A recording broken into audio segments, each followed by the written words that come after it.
Dedikasi ini merupakan kombinasi dari extrovert dan introvert. Di sini dia selalu melakukan tindakan melalui persahabatan atau hubungan, dan sifat sering yang dimiliki oleh orang-orang yang mempunyai dedikasi itu, dia memang mudah bergaul, tetapi dalam usahanya dia tidak dominan, tidak mendedikasikan usahanya itu untuk sebuah prestasi.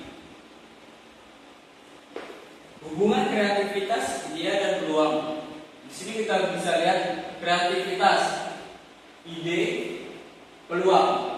Setelah kita mempunyai kreativitas dalam otak kita, sifat kreativitas kita akan memicu keluarnya ide-ide dari otak kita, yang jika ide itu tidak dilakukan maka peluang tidak ada.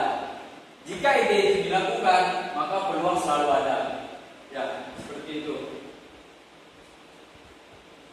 Nah, ada 4 cara untuk menilai apakah sebuah ide merupakan peluang yang baik, yaitu pasar. Kita harus menilai pasar apa yang tepat untuk ide kita. Terus potensi pertumbuhan pasar. Di sini potensi pertumbuhan pasar seperti halnya tadi, perkembangan di pasar itu gimana.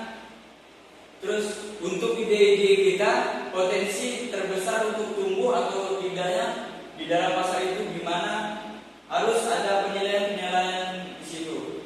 Biaya, jelas biaya merupakan peluang, penilaian peluang terbaik berhasilnya ide kita.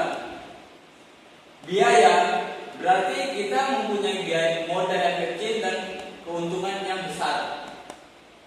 Umumnya seperti itu orang usaha, dengan biaya modal kecil tapi mendapatkan keuntungan yang besar. Resiko, jelas semua usaha, semua gagasan kita dan ide akan mempunyai resiko dalam pasar. Nah, di sini untuk kita bisa melihat peluang itu dengan ide kita merupakan peluang yang baik, yaitu meminimalisir resiko yang akan terjadi di lapangan. Seperti itu.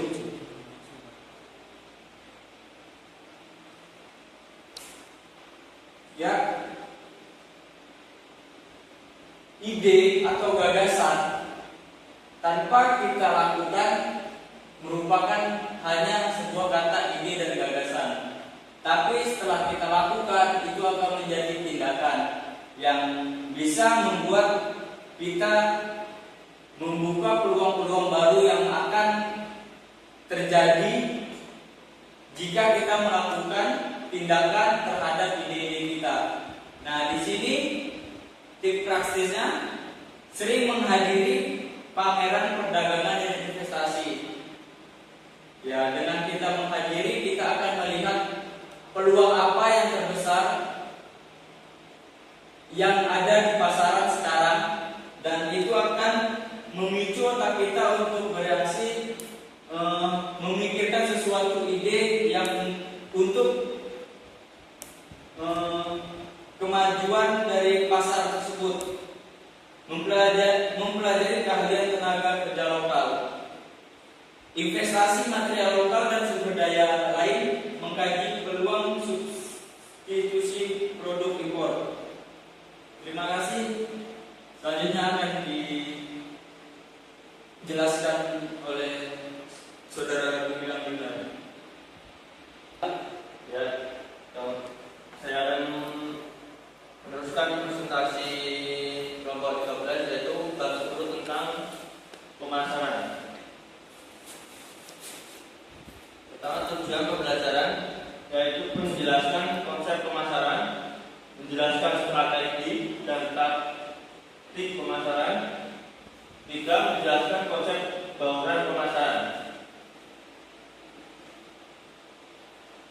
Pemasaran barang, jasa, dan gagasan.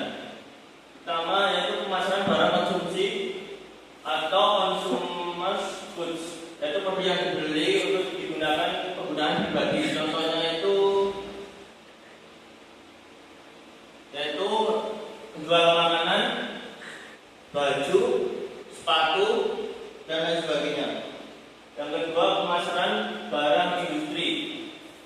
yaitu produk yang digunakan perusahaan untuk memproduksi barang lain, produk lain, seperti misal bahan bangunan, bahan kimia, dan lain sebagainya.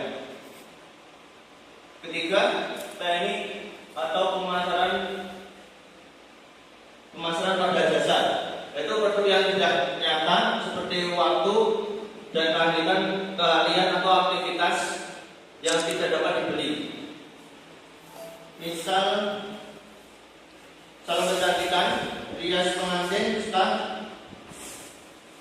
sampai transportasi perjalanan.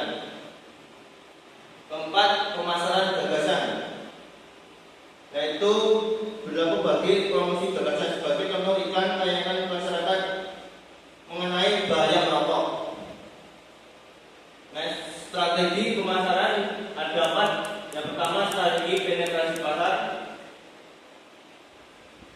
Kedua, strategi pengembangan pasar. Keempat, strategi pengembangan produk. Dan terakhir, segmentasi pasar. Yang pertama, strategi penetrasi pasar, yaitu pilihkan siapa calon konsumen Anda. Yang berikutnya, segmentasi atau targeting. Yang ditentukan siapa yang akan Anda target untuk membeli produk Anda itu. Kedua, strategi pengembangan pasar, yaitu bagaimana membangun merek, terus branding, diferensi, dan positioning. Anda bisa membangun usaha, yaitu membangun merek yang tidak istilahnya di pasar tidak mainstream, membuat yang berbeda daripada yang lain. Ketiga, strategi pengembangan produk, yaitu consumer satisfaction, repeat order, memberi rekomendasi pada orang lain. Yaitu tujuan Anda untuk membangun usaha itu untuk siapa dan di mana tempatnya. Terakhir, segmentasi pasar. Segmentasi targeting positioning atau singkat STP. Segmentasi membagi atau mengelompokkan pasar ke dalam beberapa segmen. Kedua, targeting, memilih satu atau lebih segmen pasar yang dijadikan target pasar. Lalu target yang usaha yang Anda bangun dan target di mana yang akan membangun tempatnya untuk membangun usaha tersebut. Ketiga, positioning, upaya mengkomunikasikan konsep produk agar masuk ke dalam benak konsumen. Yaitu caranya Anda membujuk rayu diri Anda untuk membeli usaha Anda supaya itu produk Anda menarik di benak konsumen. Taktik pemasaran, diferensiasi, yaitu ada 4: produk, service, people, dan image. Bauran pemasaran, produk, place, promotion.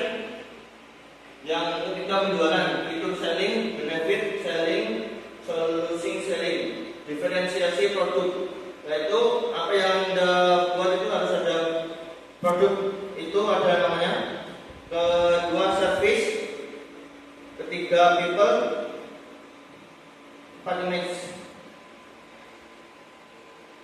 Bauran pemasaran. Yang pertama, produk, jelas itu usaha harus ada produknya. Kedua, price, harga yang akan Anda keluarkan itu barang tersebut harganya berapa.